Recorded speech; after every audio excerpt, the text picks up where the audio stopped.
కాంగ్రెస్ ప్రభుత్వం ఇచ్చిన హామీలను ఈ 5 ఏళ్ల కాలంలో అమలు చేస్తే తాను రాజకీయాల నుంచి తప్పుకుంటానని మాజీ మంత్రి బీజేపీ నేత ఈటెల రాజేందర్ అన్నారు. రాత్రి తుంగతుర్తి నియోజకవర్గ కేంద్రంలో బీజేపీ పార్టీ ఆధ్వర్యంలో జరిగిన విజయ సంకల్ప యాత్రలో పాల్గొని ప్రసంగించారు. కాంగ్రెస్ ప్రజలను మోసం చేసి గద్దెనెక్కిందని ఆయన కాంగ్రెస్ పార్టీపై విరుచుకుపడ్డారు. ముఖ్యంగా కేసీఆర్ చేయలేని అభివృద్ధి సీఎం రేవంత్ రెడ్డి ఎలా చేస్తాడని ప్రశ్నించారు. కాంగ్రెస్ పార్టీ చెప్పే మాయమాటలకు లొంగిపోకుండా పార్లమెంట్ ఎన్నికల్లో బీజేపీకి సపోర్ట్ చేయాలని ఆయన ప్రజలకు విజ్ఞప్తి చేశారు. ఇదిలా ఉంటే మోడీ కేడీ అంటూ కేసీఆర్ చతికిలపడ్డాడని చమత్కరించారు. నేనే రాజు అంటూ ప్రగల్భాలు పలికి చివరికి చచ్చుపడ్డాడని దిగిపట్టారు. కాగా రాహుల్ గాంధీ నరేంద్ర మోడీ మధ్య నక్కకు నాగలోకంలా తేడా ఉందని ఎద్దేవా చేశారు. ప్రధాని మోడీ గురించి ఎంత చెప్పినా తక్కువేనని వివరించారు. ప్రపంచ దేశాల్లోని మోడీకి తరగని ఆదరణ లభిస్తోందని స్పష్టం చేశారు. మాజీ ఎంపీ బోర నరసయ్యగౌడ్, నాయకులు సంకిరణ్ రవీంద్రరావు, మల్లెపాక సాయిబాబా, గాజుల మహేందర్, గొంగిడి మనోహర్ రెడ్డి, కాసం వెంకటేశ్వర్లు, బబ్బా భాగ్యరెడ్డి, కడియం రామచంద్రయ్య, కాపా రవి తదితరులు పాల్గొన్నారు.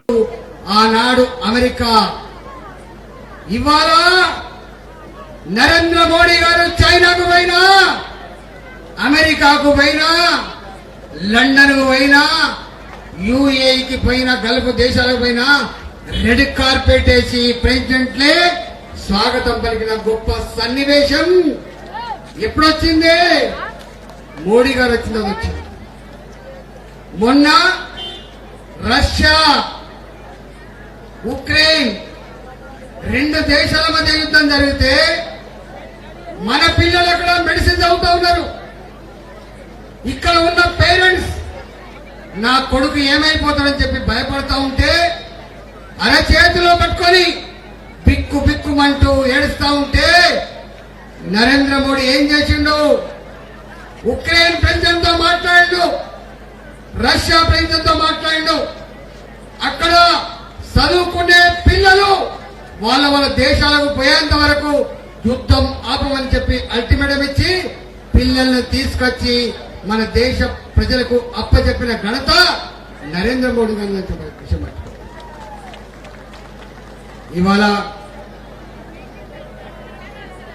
మన మోడీ గారు ఎవరికి వ్యతిరేకం కాదు. మన గల్ఫ్ దేశాలలో మన వాళ్ళు లక్షల మంది బతకపోతారు. అక్కడికి లక్షల మంది. ఇప్పటి వరకు అక్కడ దేవాలయం లేదు. ఎవరి విశ్వాసాలు వాళ్ళకు ఉంటాయి. కానీ మోడీ గారు మొన్న గల్ఫ్ దేశాలలో మా ప్రజలకు వాళ్ళ విశ్వాసాలు, వాళ్ళ నమ్మకాలను మనం గౌరవించాలని చెప్పి ఒక ఆలయాన్ని కొడతామంటే వాళ్ళు జాగా ఇచ్చిండ్రు. మొట్టమొదటిసారిగా అక్కడ ఒక ఆలయం కట్టి భారత సంస్కృతిని ఆ గల్ఫ్ దేశంలో ఆదరిస్తున్న బిడ్డ నరేంద్ర మోడీ.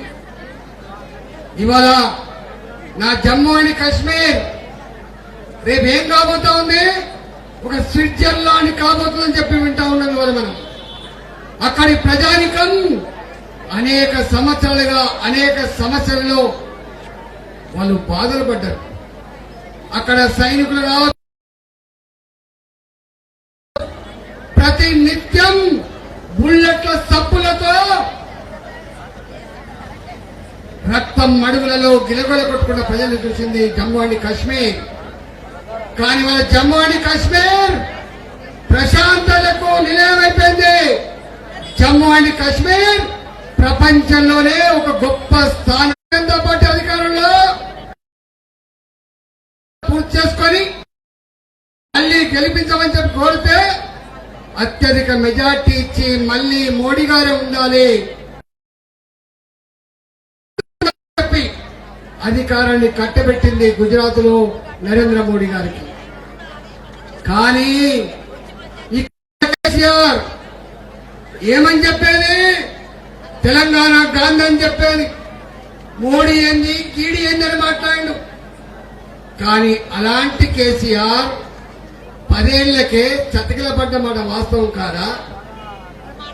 నేనే సుప్రీం, నేనే రాజును, నాకెవడా ఇచ్చారని చెప్పి ప్రగల్భాలు పలికిన కేసీఆర్ ఇచ్చిండా డబుల్ బెడ్రూమ్? మీకు ఇచ్చిండా?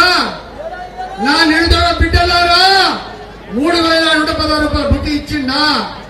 నా తెలంగాణ రైతులారా ₹1,00,000 రుణమాఫీ చేసిండా? వడ్లు కొనక రాళ్ల వర్షం కురిసిన విషయం మీకు తెలుసు. కానీ ఇవాళ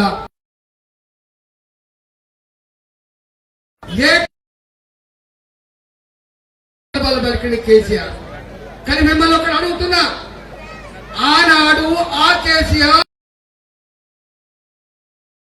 డబ్బులు లేక మనమడు అమ్ముకుంటే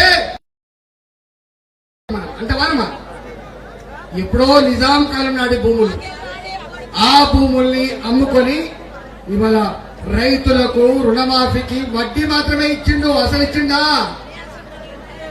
అంటే ముఖ్యమంత్రి ఇవ్వలేంది మరి రేవంత్ రెడ్డి గారు ఇస్తాడు 2 లక్షల రూపాయలు రుణమాఫీ అవుతుందా?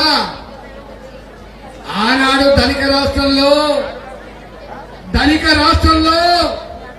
సంపదకు కొల్లలేదన్న ముఖ్యమంత్రి చతికిల పడ్డాడు. కానీ ఈ ముఖ్యమంత్రి మాత్రం 2 లక్షల రూపాయలు రుణమాఫీ చేస్తా అని హామీ ఇచ్చిండు. నాకు తెలిసి 5 ఏళ్లకు కూడా అమలయ్యే పరిస్థితి లేదు. అయితే నేను రాజకీయాల నుంచి తప్పుకుంటా. ఇవాళ ఎన్ని హామీలు ఇచ్చిండే, ఉన్నది పిడికడు